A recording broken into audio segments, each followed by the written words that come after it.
हरे कृष्णा भारतवर्ष, कैसे हो सारानु।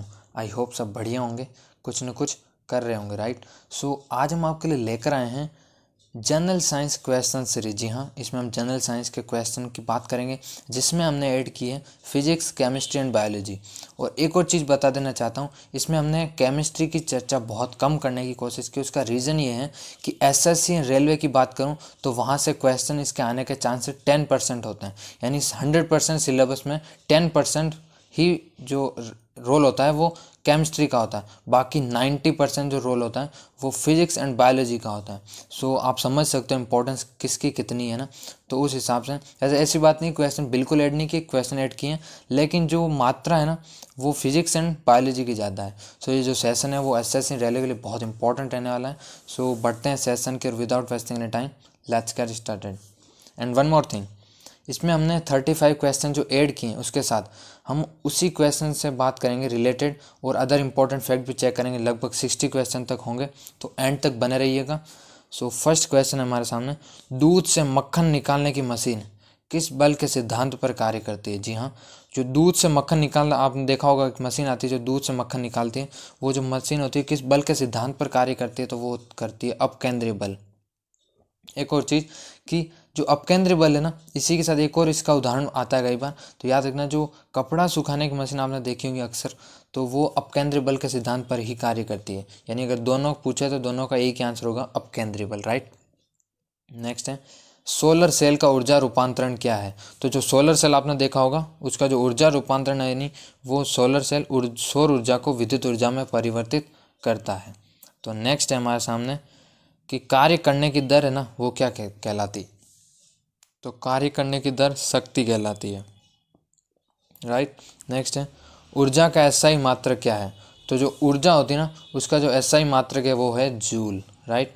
और इसी क्वेश्चन को कई बार अलग तरीके से पूछा जाता है कि कार्य का एसआई मात्रक। तो लोग सोचते हैं ऊर्जा तो जूल का है, लेकिन कार्य का क्या होगा, तो बता दूं कार्य और ऊर्जा का दोनों का जूल है, राइट। नेक्स्ट है हमारे सामने, सबसे भारी धातु कौन सी है। यानी अब तक में सबसे खोजी गई धातु में सबसे भारी धातु पूछी गई है, तो याद रखें ओस्मियम, राइट। जो ओस्मियम है ना वो सबसे भारी धातु मानी जाती है। नेक्स्ट है, सोलर कुकर में किस दर्पण का प्रयोग किया जाता है, काफ़ी इंपॉर्टेंट है। तो देखो, सोलर दर्पण से मैं आपको समझाता हूँ कैसे। आपने एक देखा होगा कि जब कई बार सोलर पैनल देखे होंगे, वो क्या घर की छतों पर होते हैं, जिससे अगर कई बार बिजली जाती है तो उसकी जगह वो लाइट के तौर पर काम आती है ना। तो आप सोलर कुकर ही एक तरह का कुकर होता है, लेकिन वो सौर ऊर्जा से चलता है। तो सौर ऊर्जा कैसे कहते हैं, यानी सूर्य से प्राप्त की गई ऊर्जा को, है ना। तो ये क्या करता है कि अवतल लेंस होता है ना, वो सूर्य की किरणों को रिफ्लेक्ट करता है। तो वैसे ही सोलर कुकर चलता है, तो आपको पता होना चाहिए अवतल लेंस में प्रयोग किया जाता है इसके अंदर। नेक्स्ट है, प्रकाश के वेग की गणना सबसे पहले किसने की थी। तो जो प्रकाश के वेग की जो गणना की थी वो रोमन ने की थी, तो याद रखें। नेक्स्ट है, किसी वस्तु द्वारा प्रति सेकंड तय की गई दूरी को क्या कहते हैं। तो इसका जो आंसर होगा चाल। यानी कोई भी वस्तु होती है ना, कोई भी ले लो, तो वो पर सेकंड में जितनी दूरी तय कर रही है ना उसे चाल कहते हैं, याद रखें। और यहाँ पर कई बार त्वरण का पूछा था, तो याद रखें किसी वस्तु के परिवर्तन की जो दर होती है ना उसे ही त्वरण कहते हैं, यानी एक्सेलरेशन। नेक्स्ट है, भौतिक विज्ञान का पिता किसे कहा जाता है। जी हाँ, भौतिक विज्ञान का जो पिता है वो सर आइजक न्यूटन को कहा जाता है, तो याद रखें। यहाँ पर कई बार रसायन विज्ञान का पूछा जाता है, तो याद रखना वो हो जाएगा लेवासियर या लेवाजियर, है ना। दोनों एक ही हैं, लेकिन प्रोनाउंसिएशन में काफ़ी दिक्कत होती है, इसलिए दोनों ही प्रोनाउंसिएशन राइट है, क्योंकि वो हिंदी में थोड़ी अलग हो जाती है, इंग्लिश में थोड़ी अलग हो जाती है। नेक्स्ट है, चंद्रमा के लिए पलायन वेग का मान कितना है। तो इस क्वेश्चन को थोड़ा सा रटने से पहले समझ लेते हैं क्वेश्चन क्या है, क्योंकि इससे जो लास्ट वीडियो थी उसमें हमने थोड़ा डिस्कस किया था कि पलायन वेग क्या है, लेकिन आज फिर डिस्कस कर लेते हैं, क्योंकि पृथ्वी के लिए पलायन वेग की उस क्वेश्चन में हमने बात की थी, तो वो भी साथ साथ हम बता देते हैं आपको। लेकिन फिलहाल बात करते हैं पलायन वेग क्या है। देखो, मान लीजिए हमारी पृथ्वी, फिलहाल यहाँ पर पृथ्वी मानते हैं, ये पृथ्वी और यहाँ पर हम खड़े हैं कहीं पर, ठीक है, ये पॉइंट है, हम वहाँ पर खड़े हैं। तो पलायन वेग इसे कहते हैं कि कोई भी वस्तु हमारे हाथ में है, या कोई पत्थर ले लो, वस्तु ले लो ना, कुछ भी, तो वो किस स्पीड से हम फेंकें कि वो वापस लौट कर पृथ्वी पर ना आए, पहली चीज़, यानी अंतरिक्ष में ही रहे पर पृथ्वी पर ना आए। तो इसका जो है पृथ्वी का जो मान है वो पहले डिस्कस कर लेते हैं, 11.2 किलोमीटर पर सेकेंड, है ना। 11.2 किलोमीटर पर सेकंड, वो किसका है? तो याद रखें पृथ्वी का है। यानी पृथ्वी पर खड़े खड़े अगर आपको कोई वस्तु ऐसी फेंकनी है कि वापस लौट कर ना आए, तो 11.2 किलोमीटर पर सेकंड से स्पीड से फेंकनी होगी कि वो वापस लौट कर नहीं आएगी। तो आई होप आपको क्लियर हुआ होगा कि पलायन वेग क्या होता है। अब बात करते हैं चंद्रमा का जो पलायन वेग है वो कितना है। तो याद रखना 2.3 किलोमीटर पर सेकंड। जी हाँ, अगर चंद्रमा पर बहुत कम है, कम तो क्या बहुत ज़्यादा कम है, यानी 2.3 किलोमीटर पर सेकंड से चंद्रमा पर हम खड़े खड़े कोई वस्तु फेंकते हैं ना, तो वापस लौटकर नहीं आती। तो ये ध्यान रखें। आई होप यहाँ तक आपका पूरा डाउट क्लियर हो चुका होगा। नेक्स्ट है, कांच में आई दरार का चमकना किसका उदाहरण है? यानी कांच में जो दरार आती है, आपने देखा होगा जब भी कांच में दरार आती है वो एक तरह से पूर्ण आंतरिक परावर्तन का उदाहरण है, राइट। अगर यहाँ पर पूछे कि जो रेगिस्तान मरीचिका है वो भी पूर्ण आंतरिक परावर्तन का है, राइट। नेक्स्ट है, रंगीन टेलीविज़न में किन रंगों का प्रयोग किया जाता है? जी हाँ, रंगीन टेलीविज़न आपने देखे होंगे, घर पे अक्सर देखने को मिलते हैं।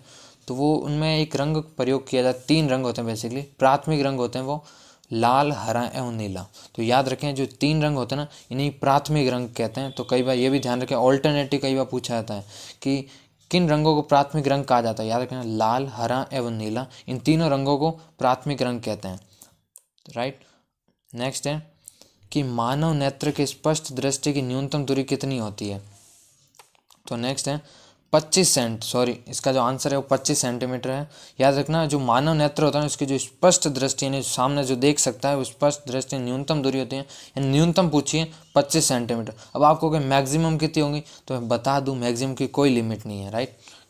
क्योंकि इसकी एक तरह से लिमिट इतनी सेपरेट लिमिट कह सकते हैं, लेकिन उतनी एक हम उसमें बांध कर नहीं रख सकते कि भाई इतनी होनी चाहिए, क्योंकि कईयों की बहुत ज़्यादा होती है, कईयों की कम होती है ना। तो नेक्स्ट है, कार्बन पेपर का आविष्कार किसने किया था? तो जो कार्बन पेपर है उसका आविष्कार किया था रॉल्फ वेजवुड।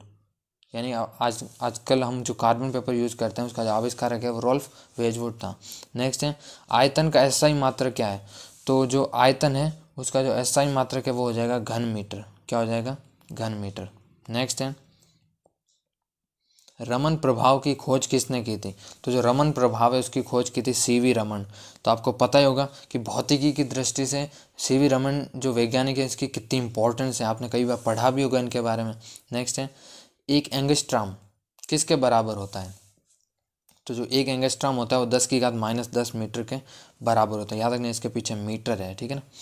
यानी अगर कई बार इसको थोड़ा सा अलग वैसे पूछा जाता है कि एक नैनोमीटर, यानी बता दूं वैसे दोनों जो इकाई हैं वो अलग है ना, दोनों यूनिट अलग है, एंगस्ट्रॉम अलग है, नैनोमीटर अलग है। तो नैनोमीटर का पूछें तो 10⁻⁻9, ये थोड़ा सा पास लग रहा था इसलिए मैंने इस डिस्कस करना सही समझा, राइट। नेक्स्ट है, चींटी के डंक में कौन सा अम्ल पाया जाता है? तो याद रखना जो चींटी का जो डंक होता है उसमें एक अम्ल पाया जाता है मेथेनोइक अम्ल, राइट। बिच्छू के डंक में भी सेम ही अम्ल पाया जाता है। लेकिन आप कहोगे कि भाई बिच्छू के डंक में, जब बिच्छू का डंक लगता है तो इतना बहुत भयंकर दर्द करता है, लेकिन चींटी के डंक में तो दर्द नहीं करता। तो बता दूं कि इसकी जो क्वालिटी है ना, क्वालिटी, क्वांटिटी नहीं का मैंने क्वालिटी का, वो जो हाई होती है वो होती है बिच्छू की, लेकिन जो क्वांटिटी लो होती है वो होती है चींटी की। तो इसलिए आपको थोड़ा कम दर्द होता है, लेकिन जब बिच्छू काटता है तो भाई साहब अस्पताल में भर्ती रहना पड़ता है। तो यही कारण है। नेक्स्ट है, नाइट्रोजन का प्रतीक चिन्ह क्या है? तो आपने देखा होगा कि नाइट्रोजन, ऑक्सीजन सबके प्रतीक चिन्ह आपने कई बार शॉर्ट फॉर्म देखेंगे। ऑक्सीजन को O से करते हैं, हाइड्रोजन को H से करते हैं, तो उसी तरह नाइट्रोजन को N से प्रतीक यानी दर्शाया जाता है एक तरह से। तो ये ध्यान रखें। नेक्स्ट है, कुत्ते का वैज्ञानिक नाम क्या है? तो यहाँ पर इस क्वेश्चन को पूछा जाता है कि मानव का वैज्ञानिक नाम। तो याद रखना जो मानव का वैज्ञानिक नाम पूछे ना, तो यानी होमो सैपियंस।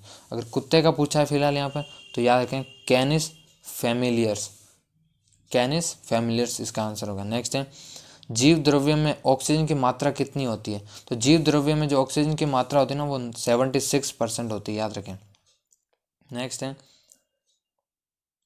प्रोटीन की फैक्ट्री। आपने अगर कोशिका का चैप्टर पढ़ा है साइंस में, ये बायोलॉजी से क्वेश्चन है, बता दूं जो प्रोटीन की फैक्ट्री कहा जाता है राइबोसोम को। किसे कहा जाता है? राइबोसोम को। यानी पावर हाउस कहते हैं, वो कहते हैं माइटोकॉन्ड्रिया, राइट। नेक्स्ट है, सर्वप्रथम जेनेटिक शब्द का प्रयोग किसने किया था? तो आनुवंशिकी के चैप्टर से क्वेश्चन आया है। तो जेनेटिक शब्द का जो प्रयोग है वो W. वॉटसन ने किया है, राइट। तो काफ़ी इंपॉर्टेंट है, ध्यान रखें। जीन शब्द का पूछा है, जीन, अगर जीन शब्द यहाँ पर आए ना तो याद रखना जेनेटिक जीन अलग अलग करना है, ऐसा एक मत समझ लेना, क्यों कई बार कन्फ्यूजन बहुत ज़्यादा हो जाती है एग्जाम में कि जेनेटिक्स का मतलब ही जीन समझ लेते हैं, क्योंकि कहते हैं कि भाई जेनेटिक्स में थोड़ी सी फुल फॉर्म हो गई, जीन शॉर्ट फॉर्म हो गई, लेकिन ऐसा नहीं है। जेनेटिक्स यानी शब्दों का पहले प्रयोग करना एक अलग चीज़ हो जाती है ना। मैं कहूँ कि सबसे डॉग का किसने किया, फिर कुत्ता, यानी कुत्ता और डॉग है तो सेम, लेकिन इनका प्रयोग करना अलग चीज़ हो जाती है। तो जेनेटिक्स का शब्द का प्रयोग डब्ल्यू वॉटसन ने किया। अगर जीन का पूछे तो याद रखें जोहानसन ने किया, राइट। नेक्स्ट है लीची का कौन सा भाग खाया जाता है, तो जो लीची का भाग खाया जाता है वो हमेशा एरिल होता है, कौन सा, एरिल। नेक्स्ट है ऑक्सिन्स नामक पादप हार्मोन की खोज किसने की थी, तो वो की थी डार्विन ने, किसने की थी, डार्विन ने। नेक्स्ट है कि जो धूप के चश्मे आपने देखे होंगे, अक्सर लोग धूप के चश्मे पहनते हैं, उनमें जो लेंस बनता है, लेंस जो इसमें किस कांच का प्रयोग किया जाता है, उसके जो लेंस बनाने में क्रुक्स कांच होता है, कौन सा, क्रुक्स कांच। नेक्स्ट है ब्लीचिंग पाउडर का रासायनिक नाम क्या है, तो काफ़ी इंपॉर्टेंट है, जो इसका सूत्र कई बार पूछा जाता है, याद रखें विरंजक चूर्ण इसे कहते हैं, लेकिन इसका सूत्र जो है CaOCl2, राइट, तो याद रखें। नेक्स्ट है क्रोमिक अम्ल का रासायनिक नाम क्या है, जो क्रोमिक अम्ल आपने नाम सुना होगा, उसका जो रासायनिक नाम है वो है chromium trioxide, chromium trioxide. Next है वायुयान के निर्माण में किस धातु का प्रयोग किया जाता है, तो जो वायुयान बनते हैं आपने देखे होंगे, जो वायु में एक धातु प्रयोग की, तो पैलेडियम, पैलेडियम। नेक्स्ट है कौन सी धातु कमरे के ताप पर द्रव अवस्था में पाया जाता है, एक धातु होती है वो कमरे का जो ताप होता है ना, तो उसके ताप पर द्रव अवस्था में पाई जाती है, वो है गैलियम, गैलियम बता लो। जबकि ये यानी एक तरह लिक्विड रूप में पाई जाती है, लिक्विड फॉर्म में पाई जाती है, लेकिन ये है क्या, धातु है, राइट, इंपॉर्टेंट है, तो ध्यान रखें, क्योंकि कई बार कंफ्यूज हो जाते हैं लोग, इसमें पारा कर जाते हैं, आई डोंट नो पारा क्यों करते हैं, वो धातु है, इसमें मत जोड़ो, है ना, थोड़ा सा ध्यान रखो, कन्फ्यूजन, धातु और धातु उपधातु 3 अलग अलग श्रेणियाँ बांटी गई है, इन सब में आपको थोड़ा सा डिफरेंट करना होगा। नेक्स्ट है आनुवंशिकी संबंधी प्रयोग के लिए मेंडल ने किस पौधे का चुनाव किया था, तो ये किसी से छुपा नहीं है, मटर का चुनाव किया था। और नेक्स्ट है कबूतर में कितने गुणसूत्रों की संख्या, नहीं गुणसूत्रों की संख्या कितनी होती है, क्रोमोसोम की कबूतर में होती है 80, कितनी होती है 80, यानी 40 जोड़े के रूप में, 40 जोड़े, है ना। नेक्स्ट है शैवालों के अध्ययन को क्या कहते हैं, तो जो शैवालों का अध्ययन होता है उसे कहते हैं फाइकोलॉजी, क्या कहते हैं, फाइकोलॉजी। नेक्स्ट है मनुष्य के वृक्क का वजन कितना होता है, वृक्क यानी किडनी, जो किडनी होती है ना वो 140 ग्राम की होती है, और कई बार यहाँ 150 ग्राम भी आती है, तो वो भी सही है, क्योंकि ये लगभग में है, ये एग्जैक्ट वैल्यू नहीं है। तो आज का आखिरी क्वेश्चन वो है कि प्रारंभ में, मैंने क्या कहा, प्रारंभ में, मैंने ये नहीं कहा कि जब विकसित होने पर, प्रारंभ में रीढ़ की कुल हड्डियों की संख्या कितनी होती है, जो रीढ़ की हड्डियाँ होती हैं उनमें कुल जो टोटल होती है वो होती है 33, एंड जब विकसित होते धीरे धीरे कम हो जाती हैं, क्योंकि वो आपस से जुड़ती जाती है जब हम जैसे जैसे अडल्ट होते जाते हैं। तो यहाँ पर ये क्वेश्चन की सीरीज़ थी, आई होप आपने बहुत ज़्यादा इन्जॉय किया होगा। So till then have a nice day, bye bye, take care.